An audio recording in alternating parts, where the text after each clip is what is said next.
Tense ছাড়া কি voice change করা যায়, বিশেষ করে অ্যাসার্টিভ সেন্টেন্সের? হ্যাঁ ডিয়ার স্টুডেন্টস, টেন্স ছাড়া ভয়েস চেঞ্জ করা যায়। আজকে আমরা এটাই হাতে কলমে শিখতে চলেছি। চলো তাহলে শুরু করি। সবাইকে স্বাগত আমার এই ইউটিউব চ্যানেলে, যার নাম সহজ সুকান্ত। প্রথমেই আমরা জেনে নিই অ্যাসার্টিভ সেন্টেন্স মানে কি। অ্যাসার্টিভ সেন্টেন্স মানে উদ্ধৃতিমূলক বাক্য, অর্থাৎ সাবজেক্ট, তারপরে ভার্ব, তারপরে অবজেক্ট। এর পরের বিষয় ভয়েস। এই ভয়েস ব্যাপারটা কি? ইংরাজি গ্রামারে ভয়েস মানে কণ্ঠস্বর বোঝায় না।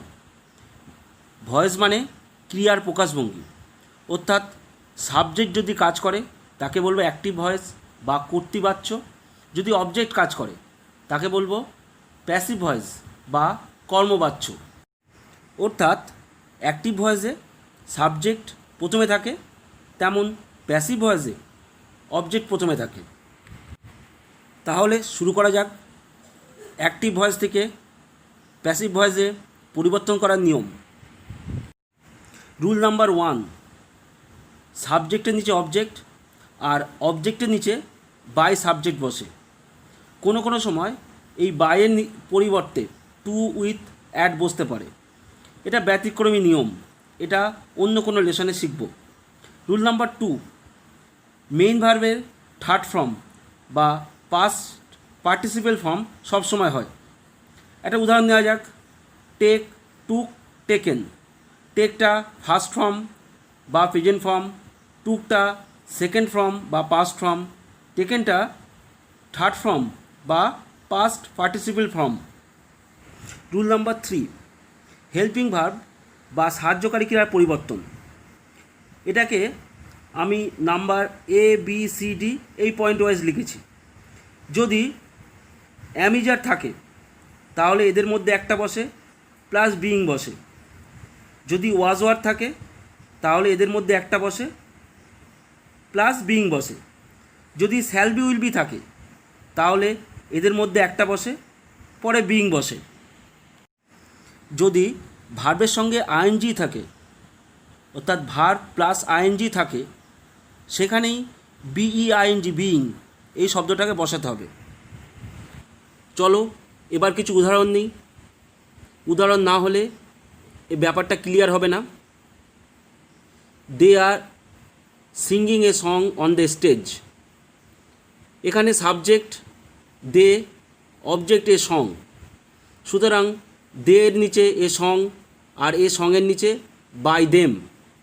অন দ্য স্টেজ বাক্যের পড়ে থাকা অংশ, সুতরাং অন দ্য স্টেজের নিচে অন দ্য স্টেজ বসিয়ে দিলাম। এবার চলে আসি ভার্বে। ভার্বের সঙ্গে আইএনজি আছে তাই বিইং বসবে, বিইং সিংয়ের থার্ড ফর্ম সাং। এবার অ্যামিজার থাকলে অ্যামিজারের মধ্যে একটা বসে, তাহলে আর এর নিচে অ্যামিজারের মধ্যে একটা বসবে। এ সং একটা সিঙ্গুলার নাউন, সুতরাং এরপরে অ্যামিজারের মধ্যে ইজ বসবে। অ্যান্সারটা কি হলো? A song is being sung by them on the stage. Next, they were playing football in the ground. এখানে সাবজেক্ট দে, অবজেক্ট ফুটবল, সুতরাং দে এর নিচে ফুটবল আর ফুটবলের নিচে by them. In the ground যেখানে ছিল সেখানেই বসে যাবে। এবার চলে আসি ভার্বে। ভার্ব আছে প্লেয়িং, মানে মেইন ভার্ব প্লেয়িং আছে, ভার্বের সঙ্গে আইএনজি রয়েছে, তাই BEING বিইং এই শব্দটা বসাতে হবে। আর প্লের থার্ড ফর্ম প্লেড বসাতে হবে, মানে প্লেয়িংয়ের নিচে বিইং প্লেড। ওয়াজ ওয়ার থাকলে ওয়াজ ওয়ারের মধ্যে একটা বসে, যেহেতু এখানে ফুটবল সিঙ্গুলার নাউন তাই ফুটবলের পরে ওয়াজ বসবে। অ্যান্সারটা কি হলো? Football was being played by them in the ground. Next, I shall be doing it. এখানে সাবজেক্ট আই, অবজেক্ট ইট, আয়ের নিচে ইট আর ইটের নিচে বাই মি। শ্যাল বি বা উইল বি থাকলে এদের মধ্যে একটা বসে, তাহলে ইটের পরে উইল বি বসবে, কারণ ইটের পরে উইল বসে। ভার্বের সঙ্গে আইএনজি আছে তাই ডুইংয়ের নিচে বিইং BEING বিইং বসবে আর ডু এর থার্ড ফর্ম ডান বসবে। অ্যান্সারটা হলো it will be being done by me. Has have থাকলে এদের মধ্যে একটা বসে, পরে বিন বসে, BEEN বিন। হ্যাড থাকলে হ্যাড বিন বসে। Example, they have helped him just now. এখানে সাবজেক্ট দে, অবজেক্ট হিম, তাহলে দে এর নিচে হি আর হিমের নিচে বাই দেম। হ্যাজ হ্যাভ থাকলে হ্যাজ হ্যাভের মধ্যে একটা বসে, হি এর পরে হ্যাজ বসবে, সুতরাং হ্যাভের নিচে হ্যাজ বসাতে হবে। তারপর বিন, BEEN বিন, আর হেল্পের থার্ড ফর্ম হেল্পড অলরেডি রয়েছে, হেল্পড বসে দিতে হবে। অ্যান্সারটা কী হলো? He has been helped by them just now. Next, they had finished the work. Subject এখানে দে, অবজেক্ট দ্য ওয়ার্ক, সুতরাং দে এর নিচে দ্য ওয়ার্ক আর দ্য ওয়ার্কের নিচে বাই দেম। হ্যাড থাকলে হ্যাড বিন বসে, তাই হ্যাডের নিচে হ্যাড বিন আর দ্য ওয়ার্কের নিচে বাই দেম। অ্যান্সারটা কী হলো? The work had been finished by them. Shall will থাকলে শ্যাল উইলের মধ্যে একটা বসে, পরে BEB এই শব্দটা বসে। আমরা জানি আই আর উয়ের পরে শ্যাল বসে, বাকি সকল ক্ষেত্রে উইল বসে। একটা উদাহরণ দেওয়া যাক, আই শ্যাল হেল্প ইউ।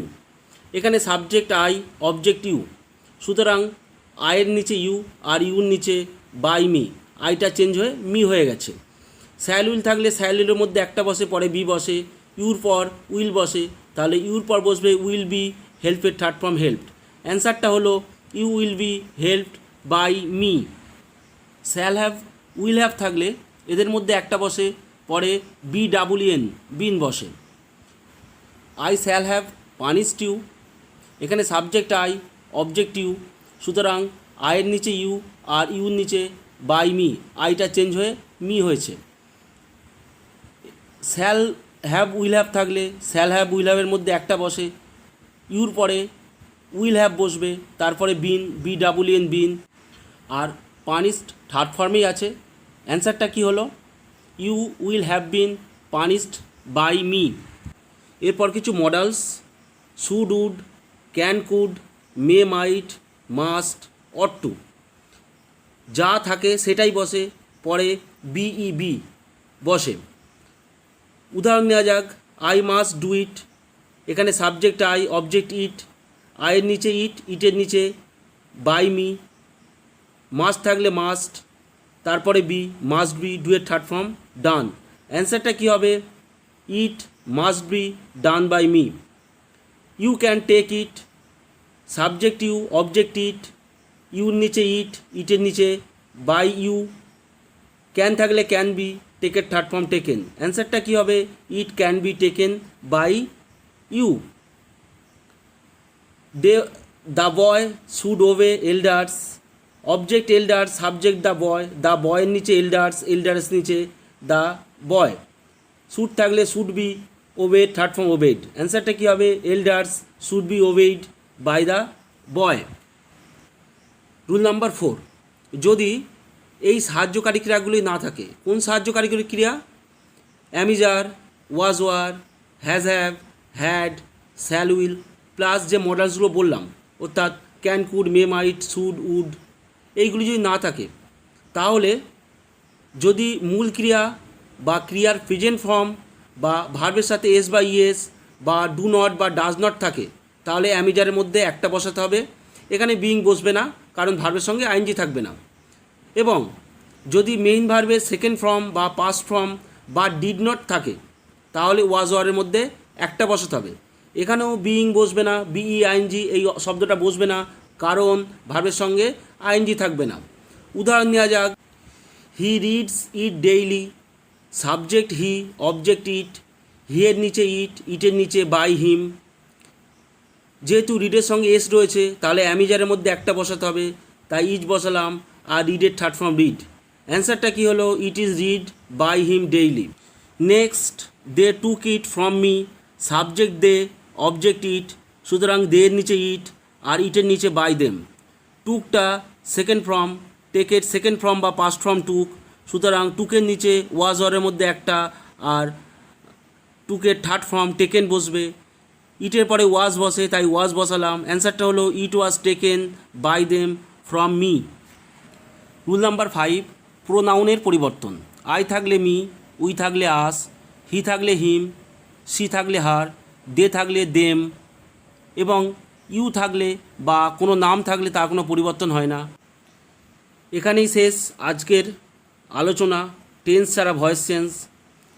যথাসাধ্য চেষ্টা করলাম তোমাদের কাছে সঠিকভাবে উপস্থাপন করতে। কেমন লাগলো জানাবে, আর যদি কিছু অসুবিধা থাকে তাহলে অবশ্যই কমেন্ট করে জানাবে। বিদায় নেবার পূর্বে তোমাদের কাছে একটা রিকোয়েস্ট আছে, চ্যানেলটিকে সাবস্ক্রাইব করবে আর লাইক ও শেয়ার করবে এই লেসনটিকে। ধন্যবাদ, সবাই ভালো থেকো।